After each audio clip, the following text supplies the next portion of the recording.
conflict process. So there are 5 stages in conflict process. Stage 1 is the potential opposition or incompatibility. So there are 3 antecedent conditions, which are: first is communication, second structure, third is personal variables. So communication belongs semantic difficulties, misunderstandings, and noise. As we all know, communication is the most important to us to be able to interact with another person or other people. The next antecedent condition is structure.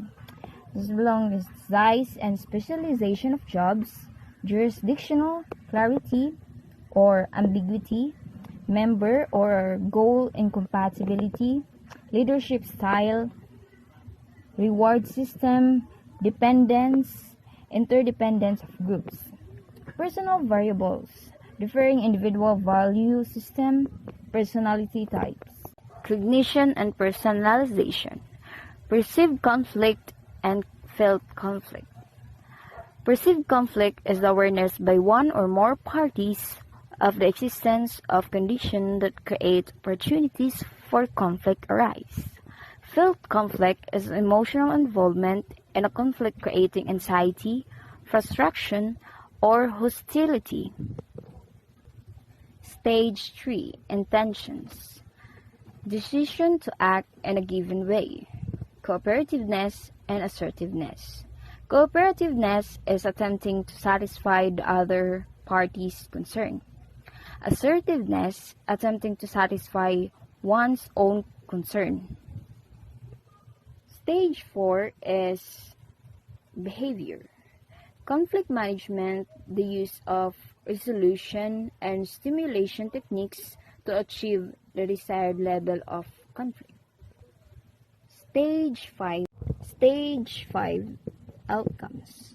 Functional outcomes from conflict increase group performance, improve quality of decision, stimulation of creativity and innovation, encouragement of interest and curiosity, provision of medium for problem solving, creation of an environment for self-evaluation and change, creating functional conflict, reward decent and punish conflict avoiders, dysfunctional outcomes from conflict, development of discontent, reduce group effectiveness, retarded communication, reduce group cohesiveness, infighting among group members, overcomes outcomes of conflict, lose or lose. No one achieves his or her true desires, and the underlying reasons for conflict remain unaffected. Second is competition. Uses force, superior skills, or domination to win a conflict. Compromise occurs when each party to the conflict gives up something of value to other. Win or lose. One party achieves its desires and the other party does not.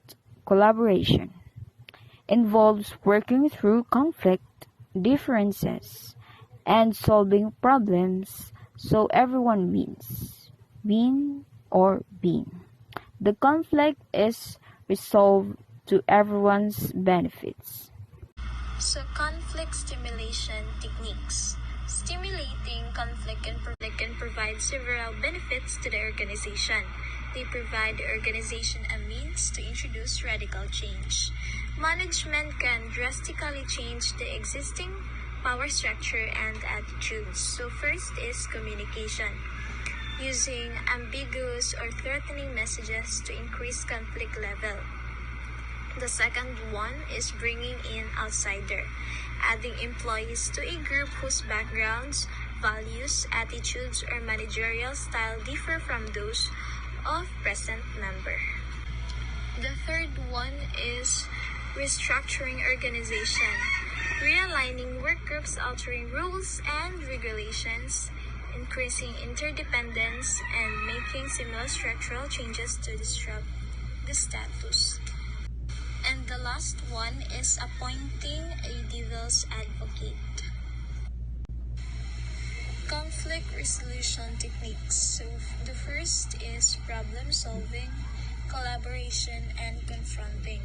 So in this method, people involved into conflict or having a difference in opinion, they come forward to discuss the problem at hand with a very open mind. They focus on resolving the conflict and finding the best alternative solution for the team. They discuss by rising above personal emotions with the sole intention to finding what is the best for the team. And this leads to a win-win kind of an outcome. The second one is compromising and reconciling. Sometimes for certain conflicts, there will be a need for the involved parties to think of a middle path wherein both parties decide to give up something and identify a resolution. But this kind of solution will be temporary lang for that moment and are not long-lasting solution. So this leads to lose-lose kind of an outcome as both parties may feel they have lost something. The third one is withdrawing and avoiding. In some situation, one of the parties in the conflict may decide to retract from the discussion and allows going with the other person's opinion. Or some situation, one of the parties may decide to completely avoid the conflict by maintaining silence. So this works well in situation where one of the parties in the conflict is emotionally charged up or is angry. Hence, avoiding any conflict resolution provides a calling off period to the people involved so that they can later come back for meaningful resolution. The fourth one is forcing and competing. So in some situations, a person with authority and power can force his or her opinion and resolves the conflict without giving any chance to the other party or person. This leads to a win-lose kind of an outcome. Someone may end up feeling as a loser while the other person with authority may feel as a winner. This technique can be used if we see the conflicts are unnecessary and mostly destructive for the team. The fifth one is smoothing and accommodating.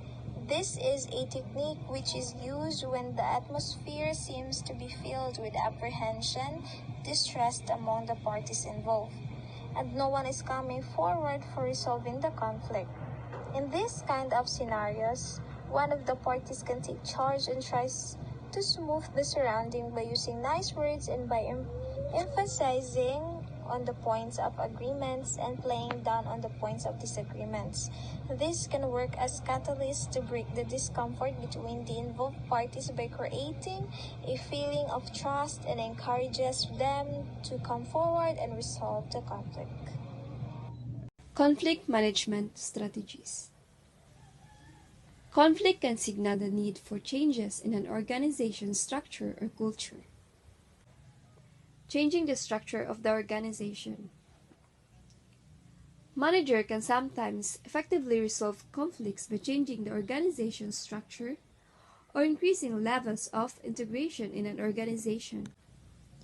Increasing the levels of integration in the organization by using the cross-functional teams to resolve conflicts between departments. In other instances, managers may tend to take steps to change an organization's culture to resolve conflict. This is case if norms and values in the culture are promoting dysfunctionally high levels of conflict that are difficult to resolve. Altering the source of conflict. When conflict is due to overlapping authority, different evaluation or reward systems, and status inconsistencies, managers can sometimes effectively resolve the conflict by directly altering its source.